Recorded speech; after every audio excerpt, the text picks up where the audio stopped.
Muchísimas gracias por la invitación. Ay, perdón, que justo ha salido el disclaimer. Vale. Muchísimas gracias por la invitación. A mí cada vez que me invitan de ISACA me gusta mucho porque el público al que sé que vamos a dirigir el webinar, pues muy probablemente está en el mismo sector que nosotros, solo que quizás el abordaje que hacen de su día a día pues tiene una arista diferente al que normalmente nosotros hacemos. Esto es genial porque es un trabajo totalmente complementario. Yo creo que de todo lo que se ha anunciado vamos a poder abordar de una forma muy superficial cada una de ellas en el mejor de los casos, pero haciendo la ponencia de hoy con una compañera nuestra, Nuria, hemos pensado que lo más interesante es, dados los últimos acontecimientos que parece que están totalmente en boga de los medios de comunicación, me estoy refiriendo a los ciberataques que de repente se han convertido casi como estrellas de Hollywood, en los que aparecen en todos los medios de comunicación casi que mañana, mediodía y noche. Hemos empezado con, por lo menos en la zona de Cataluña, se ha hecho mucho eco lo que es la televisión catalana, radio y algunos de los periódicos e incluso algunos podcasts de cuál es el ataque que ha recibido, que en este caso ha sido un ransomware, la Universidad Autónoma de Barcelona. El siguiente ataque que digamos pues que ha cogido un poco el hype de la noticia ha sido el ataque a los servicios municipales de Barcelona, y el tercero, que en este caso ya pues igual tiene un poco una... desde mi punto de vista no entiendo exactamente cómo ha sido tan notorio, pero bueno, el hackeo que ha habido a la cuenta de Instagram del Hotel Palace.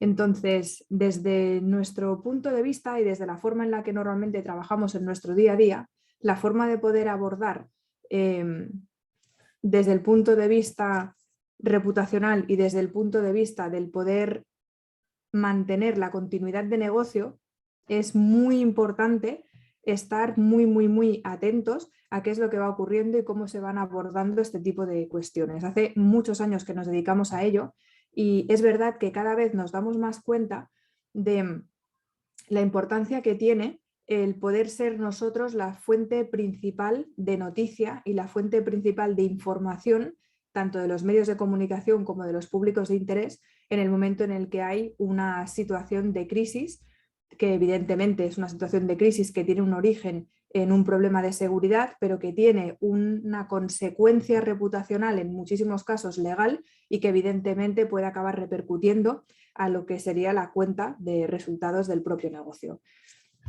Lo comentábamos con Nuria porque a mí me parece que todos estamos preocupados por cómo se va a poder continuar ese negocio, pero se tiene que poner el foco en justamente algo que es imprescindible, que es cómo lo vamos a tratar, no solo internamente, sino de puertas hacia afuera.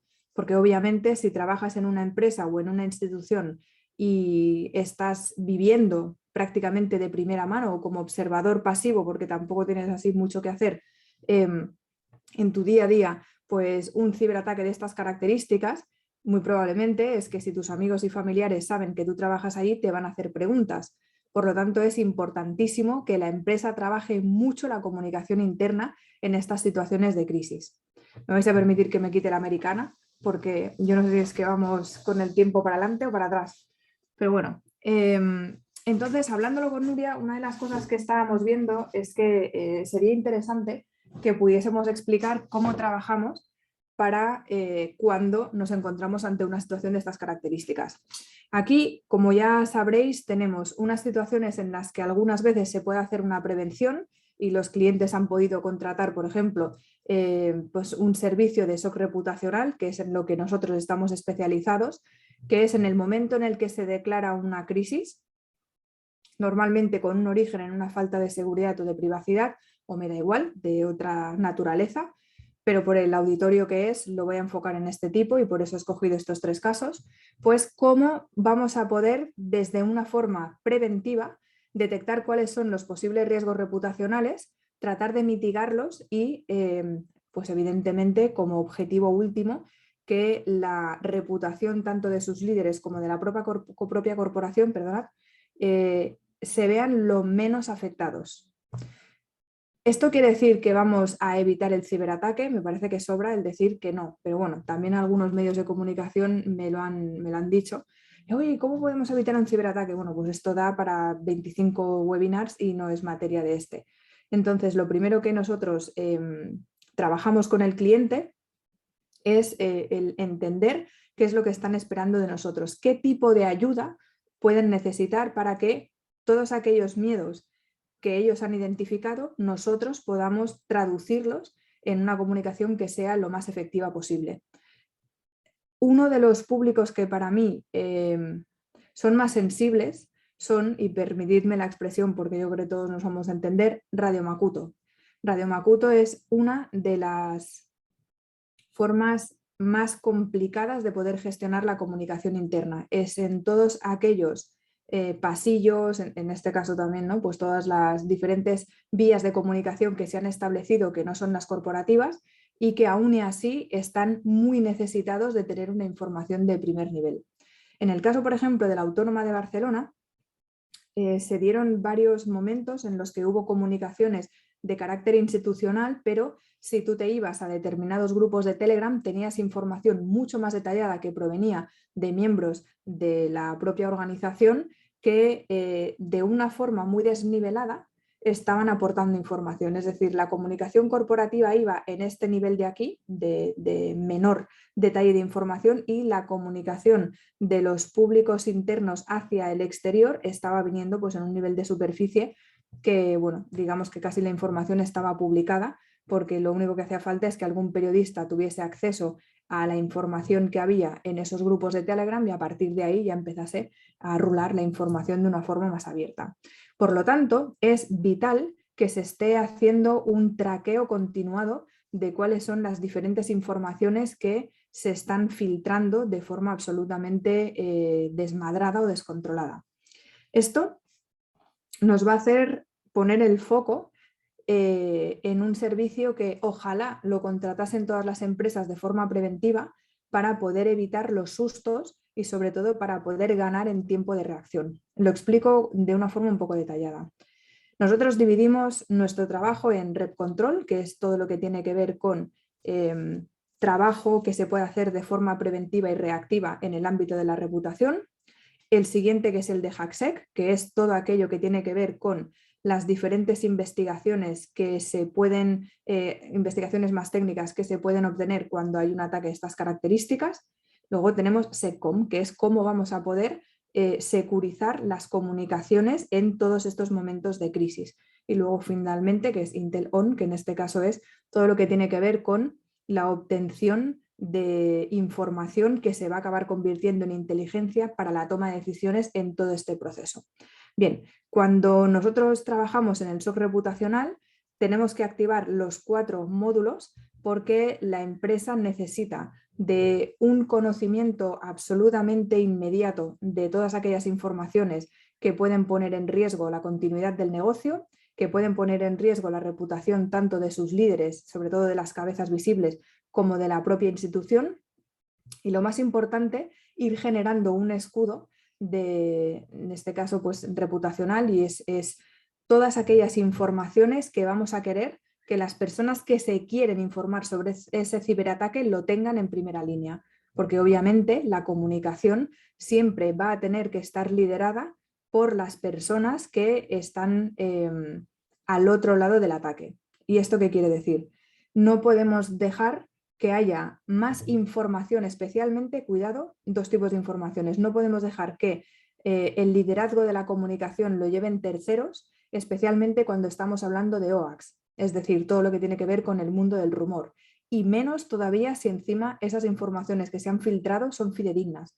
Ahí es el acabose, porque si alguien de dentro, con un criterio técnico, está validando esa información, y lo está pasando, aunque sea un amigo, un conocido, un ex compañero de carrera, ya sabemos en el sector las ganas de poder ayudar. La verdad es que yo creo que estamos, muchos obviamente estamos por vocación y evidentemente nos ganamos la vida y nos la ganamos bien, pero creo que hay una parte muy importante que es sobre todo como este interés por vamos a ver si podemos aportar algo o incluso vamos a ver si tenemos la información de primera mano. Mucho cuidado. Tengo que poner encima de la mesa algo que me pareció súper interesante de la gestión de crisis que hizo Facebook y sobre todo de el control de la información interna hacia el exterior que hizo Facebook con la caída que tuvo durante 6 horas. Nosotros, de las personas que conocemos que trabajan dentro de Facebook, por diferentes canales se trataron de obtener informaciones, y no me refiero a nosotros como miembros de On Branding, sino de otras empresas, y aparte lo comentábamos en el sector. Bueno, pues no salió ni una información porque está tan impregnado en el ADN corporativo que esas informaciones no pueden salir al exterior, que al final, en algunas ocasiones, las informaciones que salían reveladas eran de ex empleados, pero de empleados que estaban en activo es algo que estaba muy controlado. Y digo muy controlado, no digo que tú, si tienes una información, la compartas con alguien a nivel offline. Estoy hablando todo el tiempo del red track, es decir, del traqueo de informaciones que pueden acabar generando un riesgo reputacional. En este mismo sentido, nos encontramos en que muchas veces todo lo que son las empresas colaboradoras, especialmente las que están más centradas en comunicación, en marketing y en algunas ocasiones también en la gestión de medios, digamos que van, y espero que nadie se ofenda porque no es mi objetivo, es simplemente también poner un poco foco en situaciones que hemos visto y que acaban generando una crisis mayor, es cuando estas empresas no han pasado un control de su propia seguridad de las comunicaciones y tampoco tienen igual de integrado el hecho de que se tiene que mantener la privacidad y la seguridad de las informaciones que manejamos. Voy a poner un ejemplo absolutamente gráfico de esta situación. Esto lo digo mucho en las charlas, pero es que como cada vez que voy a Madrid me ocurre lo mismo, necesito compartirlo. Cuando yo cojo el AVE o cuando cojo el avión y me tengo que ir a otro lugar, hay algo que trato siempre de fijarme, y es en cómo se están protegiendo las informaciones en los dispositivos, pero estoy hablando de la seguridad física, todo lo que son los filtros de privacidad, que pueden ser los propios de la pantalla, el uso, por ejemplo, de las tapacámaras o incluso el hecho de tener por defecto compartida la Wi-Fi o el Bluetooth, y además tener almacenado el teléfono con un nombre que puede ser con un nombre y con un apellido y con el nombre de la corporación en la que nosotros pues, somos parte del equipo, o incluso cuál es el tipo de dispositivo. Esto es algo que los que estamos en este sector lo tenemos muy asimilado, pero todo lo que son los partners que nos están ayudando a gestionar las crisis no lo tienen tan asumido. Y en muchas ocasiones lo que estamos viendo es que pueden poner a la empresa a los pies de los caballos, incluso las empresas que se han podido llegar a dedicar a gestión de crisis, especialmente en el ámbito de la comunicación. Por lo tanto, cuando llega un cliente y nos contrata el servicio, por ejemplo, esta mañana nos han contratado el servicio una empresa de fuera de España que necesita activar el SOC reputacional 24/7. Vale, lo primero que se hace es rellenar un briefing en el que están muy detallados cuáles son las horas de disposición, cuál es el UTC, o sea, cuál es el horario en el que tiene que estar activo el equipo, cuáles son los canales de comunicación habituales en esa empresa, cuáles son aquellas palabras que están afectadas, enlaces en los que ya se ha detectado que se ha filtrado información, algunas informaciones previas o incidentes previos que puede ser que se vuelvan otra vez a activar, porque en el momento en el que haya alguien que vea una oportunidad política o que vea una oportunidad competitiva para poner un poco más de fuego en ese asunto a través de redes, a través de medios de comunicación, a través de personas que se dedican a hacer el whistleblowing, o sea, todo lo que sea empezar a dejar ir de comentarios que puedan acabar generando una tendencia de conversación, pues cuáles son aquellos puntos en los que tenemos que poner todavía más atención. Y luego, evidentemente, una de las cuestiones que más estamos trabajando dentro de este momento en el que podemos empezar a tener una crisis de reputación con un origen en una falta de seguridad, es todo lo que es el Data Leak Finder, es decir, todas aquellas filtraciones de información que todavía no se han detectado y que muy probablemente estén allí o que puedan ser potencialmente explotables. Por ejemplo, puede parecer algo que si uno está en el departamento de seguridad corporativa y está en un Blue Team, pues evidentemente lo tiene muy automatizado, pero esto no le pasa a todas las empresas y voy a hacer un foco en algo concreto. En el servicio en el que estamos todo el tiempo haciendo la búsqueda de los leaks, incluimos, por ejemplo, voy a decir 6 de las informaciones que más problemas nos están dando. Bueno, algunas que son muy sencillas es si todas las páginas y todas las landing pages de todo el tiempo de la empresa tienen el certificado SSL al día, si van a caducar dentro de poco, si tienen widgets, por ejemplo, tienen plugins que no están actualizados y que, por ejemplo, son páginas de WordPress o que están en Blogspot o que están pues en Drupal o cualquier otra tecnología que ya sabemos que de una forma habitual están haciendo ataques contra los diferentes sites. Si se han contratado o se han guardado dominios que puedan ser parecidos al nombre de la marca más palabras que son negativas desde el punto de vista reputacional y cuánto hace que se han comprado esos dominios. Luego, por otro lado, súper importante si hay leaks recientes de documentos que puedan ser confidenciales. Eso tiene que ser alerta número 1. Y muy importante, si se están registrando marcas parecidas a la competencia, perdón, a la compañía, que probablemente puedan acabar siendo utilizadas para fines que no, digamos, sean los corporativos. Entonces, estas 6 informaciones automáticamente las metemos dentro de las alertas para que en el momento en el que ocurriese pudiésemos solicitar la eliminación del contenido. Lo que hemos hecho durante el último año y que es algo que cuesta muchísimo es el mecanizar las solicitudes de eliminación del contenido. Por ejemplo, en el caso de esta parte dentro del Rep Control está el servicio de Content Off que con la información que nos ha pasado el cliente en ese briefing que decía del inicio de trabajar en el SOC reputacional, incluimos todas aquellas páginas que nosotros consideramos que podrían llegar a generar un riesgo reputacional y que si tuviésemos que trabajar como nosotros normalmente trabajamos, que es con una metodología de semáforo, si esa información estaría categorizada como semáforo amarillo o semáforo amarillo o semáforo rojo. Si lo tenemos en semáforo amarillo, vamos a decir que el nivel de prioridad de que esa información se elimine es medio. Pero en el caso en el que sea semáforo rojo, vamos a tener que estar haciendo un check continuado para ver si esa información se ha eliminado.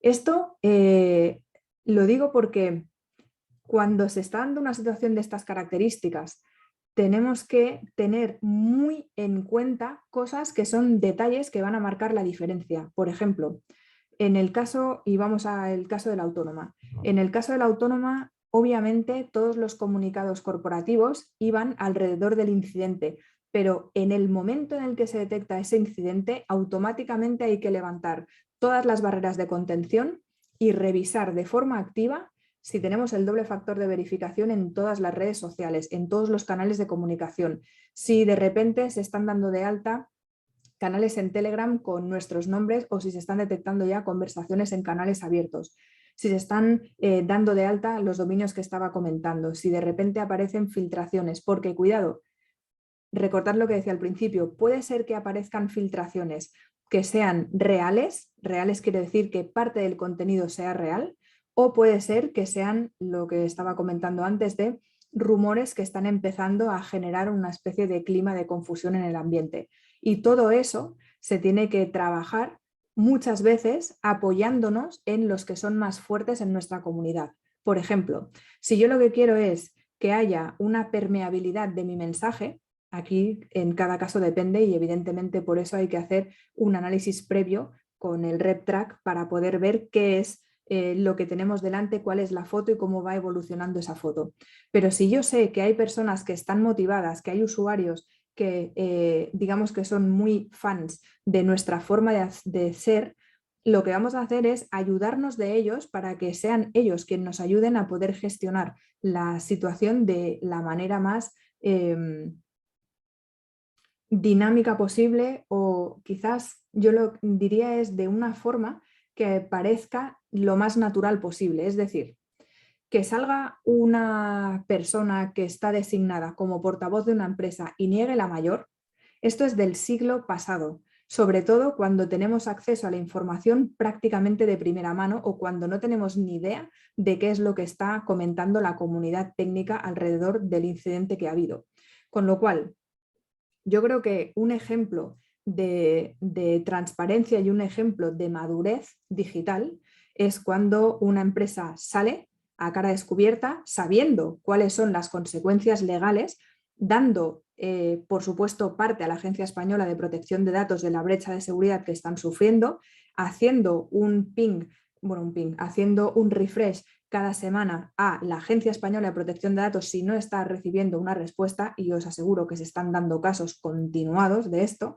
Y por otro lado también el tener muy presente que esto ya no va de, bueno, oye, pasa un incidente y yo voy a ver si salvo y voy a ver si no hay demasiados rumores y hago mi comunicación institucional y si te he visto no me acuerdo. No, yo creo que uno de los mejores ejercicios que podrían hacer las empresas que se están viendo afectadas, porque obviamente ya sabéis que hoy son estas y dentro de 50 segundos son otras y dentro de no sé cuántos segundos son otras, con lo cual aquí estamos todos dentro del bombo y el tema es cuándo nos va a tocar, porque obviamente podemos estar afectados por un ransom, pero puede ser que el community manager que nos está gestionando las redes sociales tenga el doble factor de verificación activado en nuestras redes corporativas, se haya dado de alta con una contraseña que esté en un gestor de contraseñas, haya ido haciendo todo el procedimiento, pero de repente se la cuelan con un ataque de ingeniería social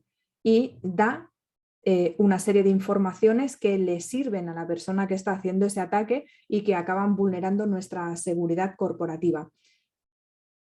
No hace falta que sea digital, también puede ser que haya otro tipo de filtraciones, como por ejemplo algunas que me gustaría compartir, y no estoy pasando de diapositiva, pero bueno, ahora lo pasaré.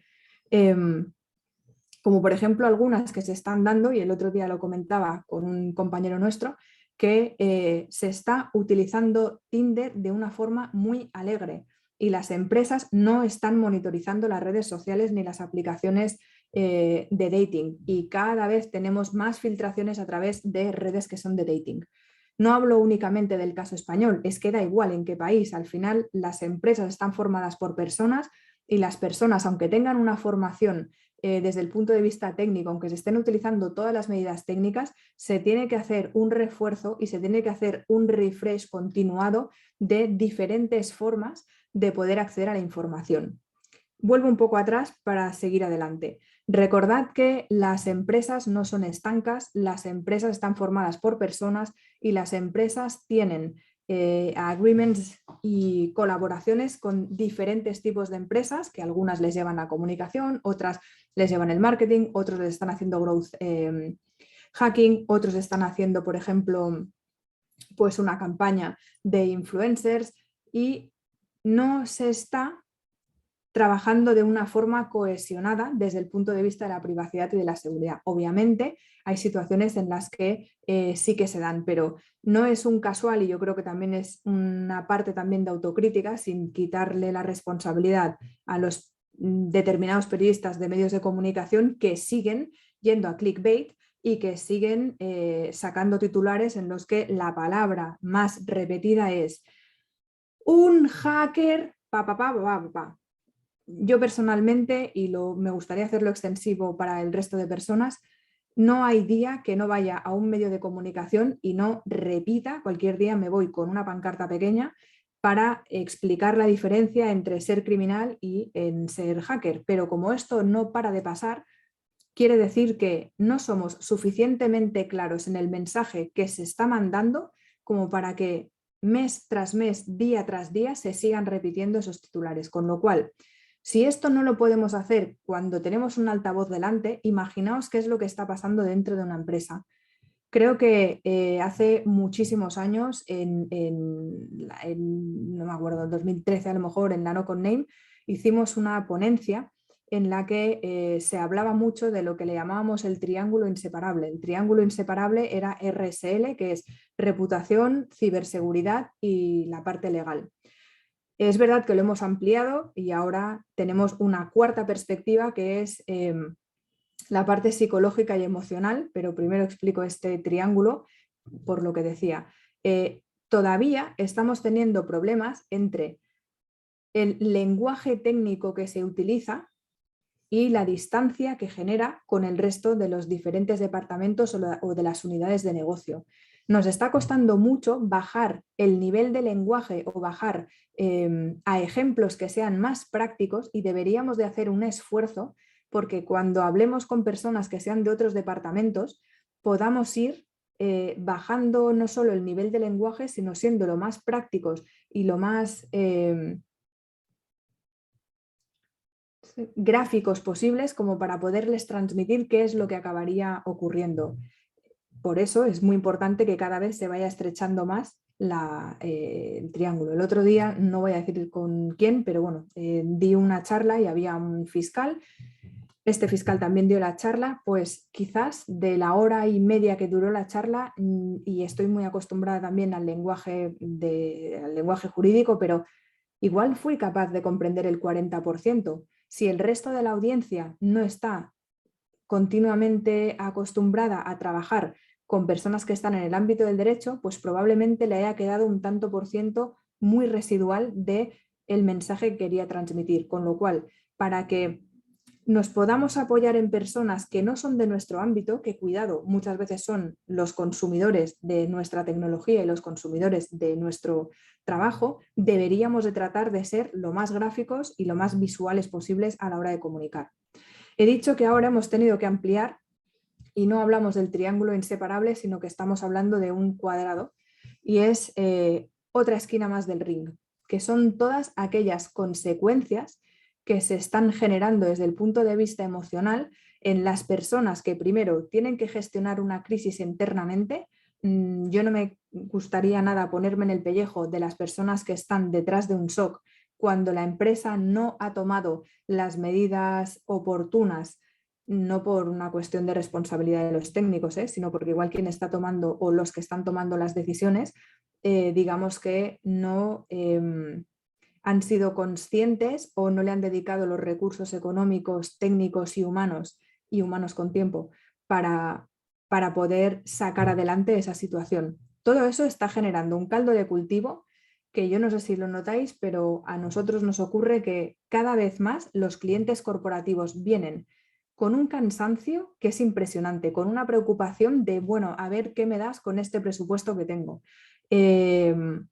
De, ostras, ¿cuándo nos va a tocar a nosotros? Porque nos contratan desde diferentes departamentos, nos contratan desde seguridad corporativa, desde presidencia, desde los departamentos jurídicos, desde comunicación, otros que nos vienen desde atención al cliente. Pero dentro de sus propias organizaciones no hay este hilo conductor en sus comunicaciones. Bien, dicho esta parte que no es introductoria, pero bueno, sí que es importante el hacer un poco un recorrido sobre qué es lo que nos encontramos, me gustaría ir a algunos casos en concreto. Algunos de ellos, vamos a ver, algunos de ellos tienen una serie de consecuencias que, como decía, van a cualquiera de estas cuatro esquinas del ring. Por supuesto, los daños reputacionales. Una de las cosas que más nos están solicitando y que llevamos muchos años haciendo, pero que cada vez tenemos que afinar más, es cuál es la consecuencia económica del daño reputacional que se le ha generado a la empresa. ¿Por qué? Porque esto evidentemente se va a tener que salvar y se va a tener que sobreponer a esta situación la empresa.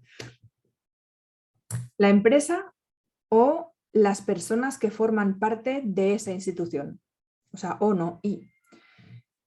Nos estamos encontrando muchos boicots a marcas, es decir, marcas que han tenido un problema de ciberseguridad, que se les han filtrado las informaciones y que ha afectado directamente. De hecho, estamos conectados a través de una plataforma que es Zoom, y recordad que durante los primeros meses de la pandemia la aplicación Zoom estuvo en la diana cuando hubo otro hype de noticias de ciberseguridad al uso, domésticas, sin ningún tipo de rigor en la forma de comunicar las cosas como sean, y que acabó poniendo en el foco que esta plataforma pues, no tenía unos parámetros de comunicación seguros e incluso hubo algunos cuerpos policiales, concretamente el cuerpo de Mossos d'Esquadra, que llegó a hacer un comunicado en Twitter advirtiendo a la población de que no se utilizase Zoom. A mí me parece un despropósito y yo, vamos, defenderé los cuerpos policiales siempre a muerte. Pero es verdad que cuando las cosas no se hacen de la mejor forma posible, creo que también es importante y ayuda el poder indicar que quizás se podría haber comunicado de otra forma. ¿Por qué? Porque cuando se da la oportunidad de que nuestro sector esté en los medios de comunicación, se debería también de tener mucha comunicación proactiva para poder aprovechar esa oportunidad y que se puedan explicar las cosas como son. Porque igual que había tenido un problema Zoom, Skype obviamente lo había tenido Webex, por ejemplo, en su momento, lo tuvo también posteriormente otra de las plataformas que no soy capaz ahora de recordar el nombre, pero que tuvo otro problema de seguridad y que, bueno, que creo que no es noticia que todas las empresas han sufrido en algún momento una problemática técnica. Para muestra un botón, Facebook continuamente, Twitter lo ha sufrido, Telegram lo ha sufrido. Creo que es importante que no se utilicen, es decir, que nosotros como salvaguardianes, tanto de la parte técnica de ciberseguridad como de la parte de reputacional, no perdamos el foco en que esas son grandes oportunidades para que boicoteen a nuestra marca. Lo estoy llevando todo el tiempo al mundo de la empresa o de las instituciones públicas porque nosotros nos dedicamos a ello, pero no os podéis imaginar la cantidad de personajes públicos y no tan públicos, por ejemplo, directivas de una empresa que sufren boicots a sus marcas como consecuencia del problema que ha sufrido la marca desde un punto de vista técnico, por ejemplo. Se están dando muchos casos de accesos ilícitos a las comunicaciones que acaban llevando a información sensible. Les voy a explicar un caso que de hecho lo podemos ilustrar con el caso del Hotel Palace, pero repito lo del Hotel Palace porque es un hackeo que se ha hecho un poco más notorio que otros de los hackeos que ha habido.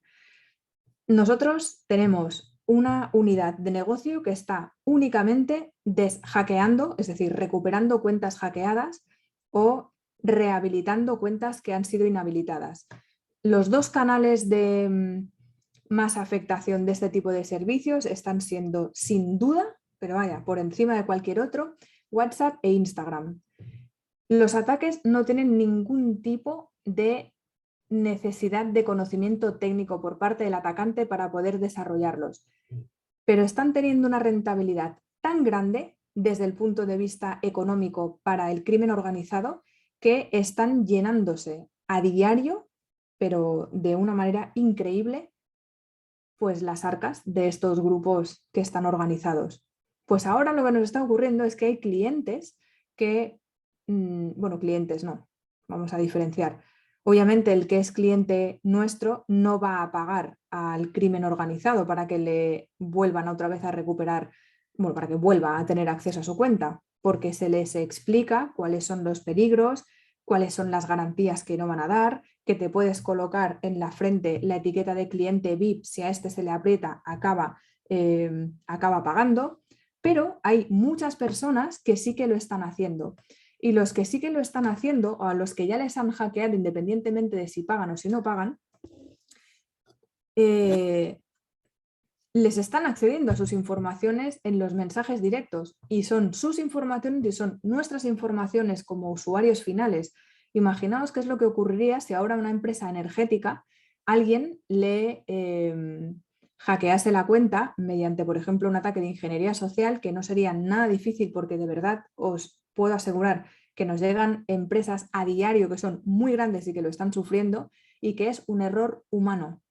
Vale, pues las empresas energéticas y empresas de otros ámbitos, en los canales de atención al cliente por ejemplo, a través de Twitter te solicitan informaciones como número de DNI, domicilio, cuáles son los cobros que has recibido, porque a veces lo que uno está haciendo es quejarse de un cobro indebido en una factura. O, oiga, se me ha domiciliado a esta cuenta bancaria, este número de cuenta bancaria, estas informaciones. ¿Y ahora qué pasa cuando hay un ataque a estos canales sociales? Se ha accedido ilícitamente a las comunicaciones de una empresa y se están obteniendo informaciones que son documentaciones e informaciones que son de carácter personal y de carácter sensible. Hay que ir con mucho cuidado porque cuando estamos teniendo un ataque que desde el punto de vista tecnológico es mucho más grave, obviamente tendremos que ver qué es lo que va a ocurrir, porque hasta ahora, y esto lo comentaba el otro día con un amigo del sector, hasta ahora, de momento, el crimen organizado solo en 3 o 4 ocasiones de los casos que a nosotros nos han llegado y que todos han sido corporativos, pues estaban solicitando datos diferentes a una contraprestación económica.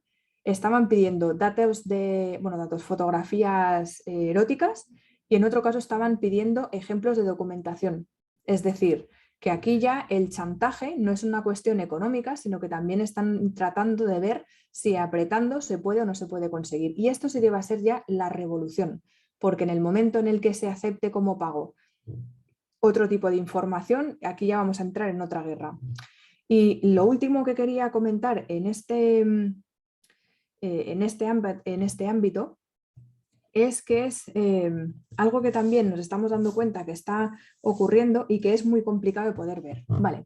Cuando nos encontramos con los casos de las cuentas corporativas que están siendo hackeadas, una de las cosas que nos gusta hacer, y que por ejemplo Marc Almeida hizo una publicación, si no recuerdo mal, este domingo o este lunes, y si no que él me corrija, en el que a raíz del ataque que se vio por parte del grupo criminal que hackeó los sistemas de la UAB, de la Universidad Autónoma de Barcelona, él hizo una gráfica de los diferentes reportes que había habido en los diferentes grupos organizados y cuáles eran los ataques. Entonces hizo una distribución temporal para poder ir viendo cuáles subían y cuáles bajaban. Vale. Esta forma de representar la información gráficamente, que para nosotros es súper útil para tener un scope de ante qué nos estamos encontrando, y que esto es muy importante para explicárselo a la organización, porque yo puede ser que tenga la interlocución y la presentación de cuál es la gestión de crisis que estamos haciendo, y tengo delante a un señor o a una señora que es presidenta de una empresa que tiene 55, 60, 65 años y que le tengo que hacer ver las cosas de una manera que sean tan sencillas que generen confianza como para que puedan tomar decisiones casi con los ojos cerrados. Con lo cual, voy a la parte que para nosotros es más complicada.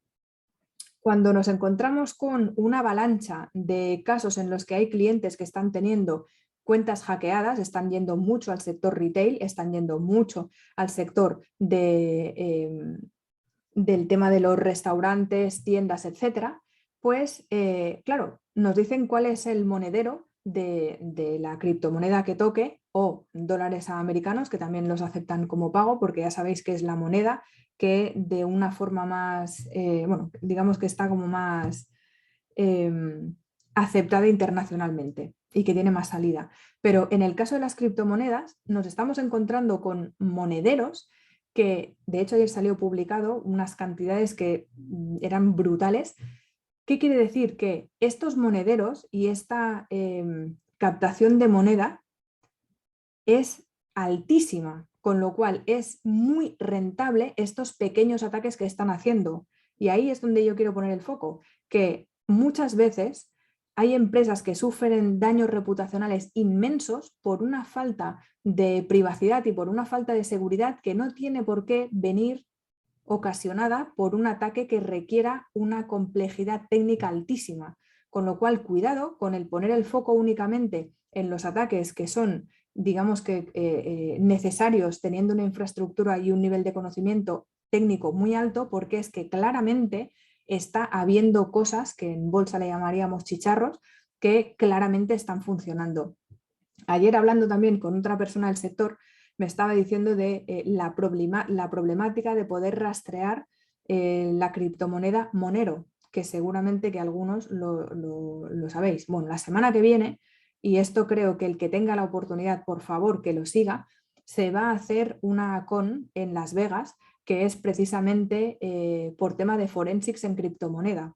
Y a nosotros especialmente nos interesa porque en la parte que comentaba de HackSec, donde hay esta parte de ciberinvestigación y esta parte de análisis, cuando estamos apoyando a una empresa a que vaya saliendo de una crisis, le tenemos que ir aportando inputs que puedan ser necesarios para ellos, porque la mayor parte de las empresas se ven en una situación muy complicada cuando no tienen copias de seguridad, cuando no saben si van a tener que pagar o no pagar ese chantaje. Esto es la realidad. Obviamente ningún cuerpo policial le va a recomendar a una empresa que ceda ante un chantaje, pero la realidad es que en algunas ocasiones hay empresas y empresas muy grandes que han tenido que ceder ante un chantaje aún a sabiendas de que podían estar cometiendo un ilícito penal o que podían estar colaborando con un ilícito penal, porque si no, no había continuidad de su negocio. Y ahora viene una parte importante. ¿Cómo iban a conseguir esas criptomonedas? Porque en algunos casos, dependiendo del tipo de ataque que estén recibiendo, el crimen organizado no quiere recibir un pago que no sea en criptomoneda y que no sea en un tipo de criptomoneda en concreto. ¿Por qué? Porque saben que si no, al final el rastro va a acabar de alguna manera o de otra apareciendo de una manera pues como más fácil. Este es el resumen de los diferentes puntos de abordaje que estábamos hablando. En el caso, por ejemplo, de la Universidad Autónoma de Barcelona,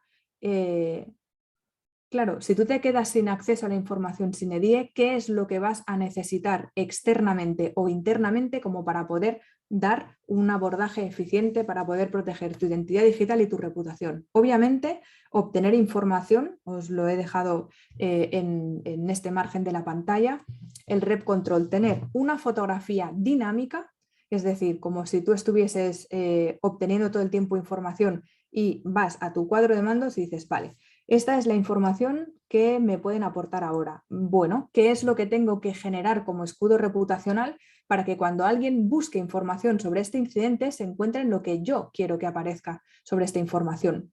Con lo cual voy a tener que ir traqueando continuamente la información. De aquí que en muchas ocasiones tenemos que poner al mismo tiempo y de forma paralela el servicio de Content Off, que es el de se localiza URL que puede ser de riesgo reputacional, se solicita la eliminación.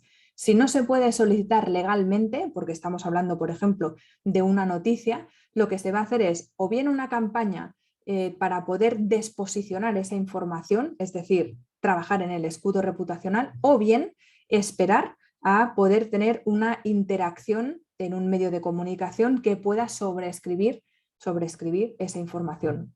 Obviamente, lo que os decía de estar todo el tiempo en la parte de SecCom, de ir securizando las diferentes vías de comunicación corporativas para que no haya accesos ilícitos a las comunicaciones, para que no haya revelación de secretos, para que no haya leaks que nos puedan generar un boicot a nuestra marca, y el estar todo el tiempo haciendo el Data Leak Finder, buscando información hasta que si encontramos información que no debería de estar, volvemos a activar el Content Off y nos cargamos esa información de donde está.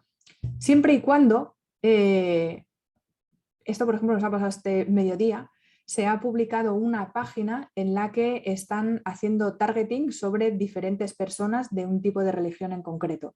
Bueno, religión o pueblo.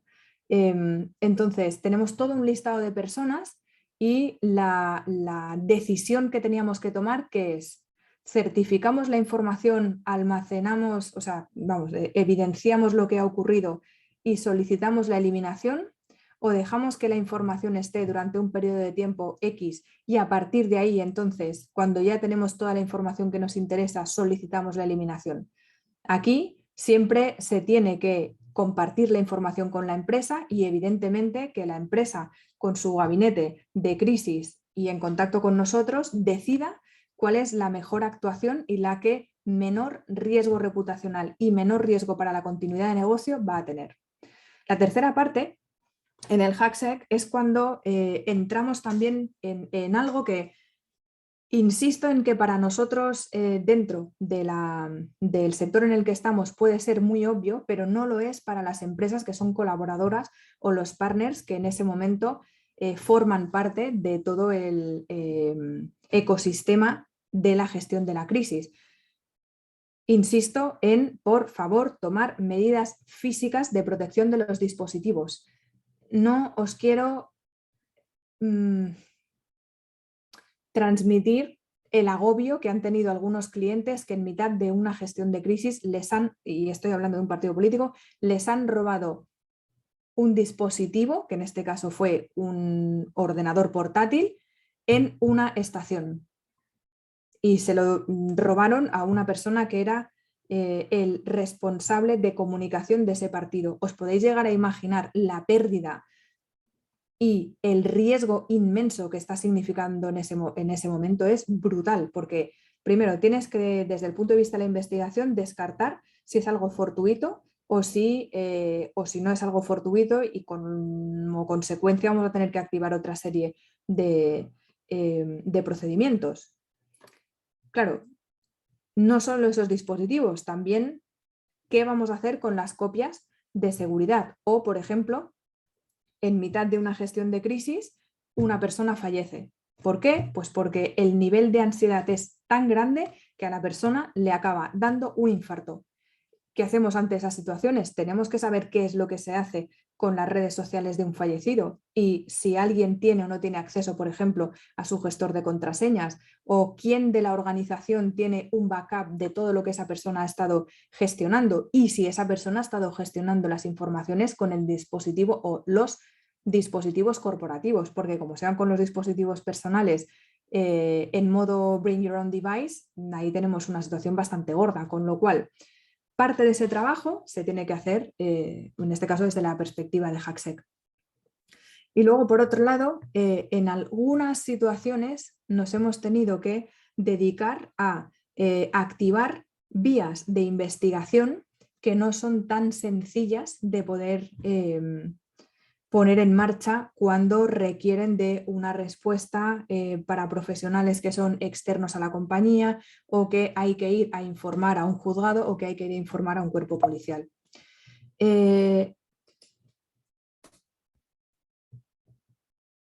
La mayor parte de las situaciones que nos encontramos de gestiones de crisis tienen estas 4 ramas. Hay algunas que tienen una quinta rama bueno, que en algunas ocasiones lo tenemos que hacer siempre y cuando dependerá del nivel de alerta de crisis que estemos teniendo. Porque esta mañana, con otro caso de un cliente, nos estaba solicitando que antes de empezar a trabajar con el SOC reputacional se le hiciese una formación. Pues depende, porque si tú en un momento que ya sabemos que va a ser precrisis, porque lo sabemos, porque sí, va a ser así, tú igual no tienes al personal de la compañía en una situación de calma suficiente como para que puedan empezar a recibir información y que les pueda en muchas ocasiones dar ideas para poder solucionar los problemas, pero también les vas a estar metiendo más responsabilidad sobre qué es lo que tienen que tener en cuenta, además de todo lo que tenían en cuenta. Pero bueno, en este caso, la formación que se hace a demanda se suele hacer cuando no estamos ante un escenario de crisis. Y en el caso en el que se hace en un escenario de crisis, obviamente el formato de la formación es mucho más ligero, mucho más operativo, se entregan procedimientos. En los casos, por ejemplo, en los que nos han contratado el ciberseguro de reputación, pues una de las cosas básicas que se les hace es todos los procedimientos que tienen que tener en cuenta. Tienen el contrato de mantenimiento, con lo cual se le dedican una serie de horas mensuales a que los operarios del departamento que esté siendo afectado puedan hablar con alguien de nuestro equipo para que les pueda ir haciendo una serie de mentorías. Pero bueno, no siempre es así. Yo prefiero dejarlo aquí, que si hay dudas, cuestiones, cualquier cosa que pueda surgir, pues me lo podáis preguntar, porque yo seguiría hablando de esto 35 horas más, pero me he dado cuenta que faltan 5 minutillos como para que acabe y me gustaría que si alguien tiene alguna duda, pues yo intentase resolverla. Pues muchísimas gracias, Selva, por todos estos tips y toda la información que nos has nombrado para proteger la identidad digital y de las organizaciones que has ido nombrando. Y como bien dices, pues vamos a dar paso al turno de ruegos y preguntas. Muy bien. Vamos a ver si alguien se anima.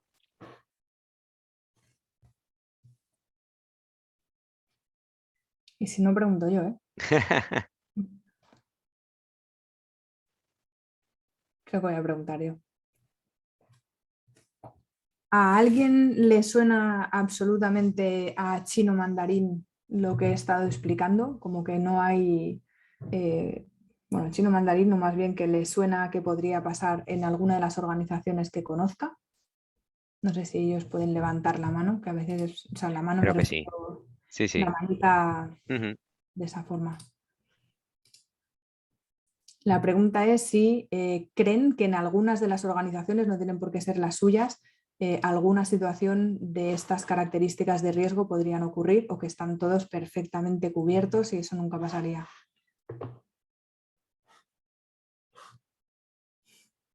Parece que la gente está tímida hoy, ¿eh? Sí, sí. Mira, a ver si han levantado por aquí la mano, Sí. Mónica. Ujú. Bueno, eso está muy bien porque eso quiere decir que la privacidad de las organizaciones de cada uno también están tenidas en cuenta. Hay 2 personas que han levantado la mano. Eso es. Ujú. Todos los que estamos aquí sabríamos qué hacer en el caso en el que de forma repentina falleciese una persona. Obviamente me estoy refiriendo a desde el punto de vista de la seguridad y la privacidad. O sea, todos tienen, por ejemplo, un testamento digital en sus empresas. Eso no me lo creería si no levantan la mano. Seguro que no. No, no, es que la mayor parte de las empresas en los planes de crisis no lo contemplan. Yo lo entiendo, es un poco funesto. Ujú. Y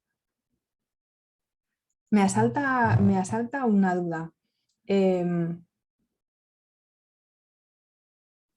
Estamos viendo que antes algunas empresas que son clientes nuestros no le daban importancia a utilizar teléfonos que estuviesen cifrados, pero ahora cada vez más sí. ¿Está pasando que os están solicitando teléfonos que tienen las comunicaciones cifradas? Ujú. A ver, mira, esto así. Nos hemos encontrado con una cosa súper curiosa. Ayer hablando con un compañero, nos han ofrecido una solución que son SIMs cifradas. Propuesta totalmente loca. La información se almacena en servidores que están en Rusia y duran solo 6 meses y la información, bueno, y además lo que hace es que tanto el tráfico de datos como voz se cifra y si la otra persona también tiene una SIM de esas características, lo que hace es que distorsiona la voz en la llamada. La verdad que por 3.500 euros es algo que no es demasiado descabellado, solo que me da miedo que se almacenen en servidores que no controlamos nosotros. No sé si a alguien eso le suena o ya lo ha escuchado. A ver, ¿los puedo ver todos? Curioso. Un oyente nos pregunta cómo es un testamento digital. Si nos puedes dar algunos ejemplos o algunos Claro, tips. claro. Nosotros tuvimos que hacer el testamento digital. Un amigo que es policía y yo somos como mejores amigos y entonces cogimos una caja fuerte en un banco de España en el que almacenamos la contraseña maestra de los gestores de contraseñas que tiene cada uno porque nos da bastante seguridad y de hecho hay copias de las llaves FIDO, bueno, de las llaves FIDO, de las llaves de NFC que tenemos cada uno de nosotros y cuando cambiamos la contraseña maestra, pues vamos y la cambiamos, ¿no? Entonces, Eso que es algo muy rudimentario, que lo empezamos a hacer más en plan coña, pero que al final ha acabado siendo pues, una medida que tomamos, es una de las partes del testamento digital. Para que exista un legado, es decir, que tú puedas autorizar a una persona a que tenga la potestad de poder solicitar este acceso a la información cuando no es un familiar tuyo, pues es importante que lo dejes por escrito. Os explico un caso muy sencillo en el que por no tener un testamento digital ahora tenemos un follón impresionante. Hay una persona que no era menor de edad, pero que bueno, no estaba formalmente casado con otra persona y que esta persona se suicida. Y horas antes de suicidarse queda con alguien que es una persona aparentemente completamente desconocida. Vale. Cuando esto ocurre, el teléfono queda completamente destrozado y los padres nos solicitan que por favor tratemos de conseguir el máximo posible de información para poder tratar de encontrar alguna evidencia que demuestre que ha habido una incitación al suicidio. Una de las cosas que les preguntamos es, ¿tenía algún tipo de testamento digital? ¿Son conocedores de si esta persona lo había hecho? Bueno, pues alguien, que todavía no se sabe quién, decidió solicitar que sus cuentas sociales estuviesen in memoriam. In memoriam es cuando alguien fallece. Pues ahora vais a ver el follón el follón que yo creo que bueno, va a ser complicado. Como las cuentas sociales están in memoriam, y en el caso del correo electrónico 3/4 de lo mismo, resulta que tú no tienes ya un login con usuario y contraseña, con lo cual tienes que solicitar a la compañía, en este caso pues a Instagram, a Twitter, etcétera, que si tú quieres tener acceso a la información, son ellos quien te tienen que dar, porque todo lo que son los mensajes directos, etcétera, se quedan absolutamente inaccesibles. Bueno, pues como no hay un testamento digital, ahora el trabajo que es brutal es instar a estas plataformas sociales para que den acceso a la información. ¿Qué tienes que conseguir? Con lo cual mínimo te pegas un mes esperando. Tienes que conseguir el acta de fallecimiento de la ¿cómo se llama? Sí, el acta de fallecimiento de la persona. Luego demostrar cuál es el parentesco. En el caso en el que no tengas parentesco, tienes que haber sido designado previamente. En el caso, por ejemplo, de Facebook, en el caso de Instagram, etcétera, tú puedes designar un contacto delegado, que esto obviamente lo tienes que hacer de forma preventiva. Por ejemplo, claro, ¿qué ocurre con todas aquellas criptomonedas que esa persona tenía? O por ejemplo con las cuentas de PayPal, o por ejemplo si la persona jugaba y había generado una serie de créditos, ¿cómo vas a recuperar esos créditos? Pues cómo funcionaría si la persona tuviese propiedades, pues me refiero a inmuebles u otro tipo de propiedades, con lo cual pues hay que dejarlo por escrito y lo puedes hacer, por ejemplo, con un notario o lo puedes hacer de esta forma que decía, en la que tú dejas por escrito a través de la plataforma quién quieres que tenga acceso a tu información en el caso en el que fallezcas. No sé, da muy mal rollo hablar de esto, yo ya lo sé, pero claro, hay que tenerlo un poco en cuenta porque a todos nos va a pasar. La verdad que sí, que esto te deja Está un muy poco mal rollo, frío, está muy mal rollo. Sí, sí. pero súper interesante, sí, sí. Bueno, no sé si alguien más se anima a alguna pregunta más.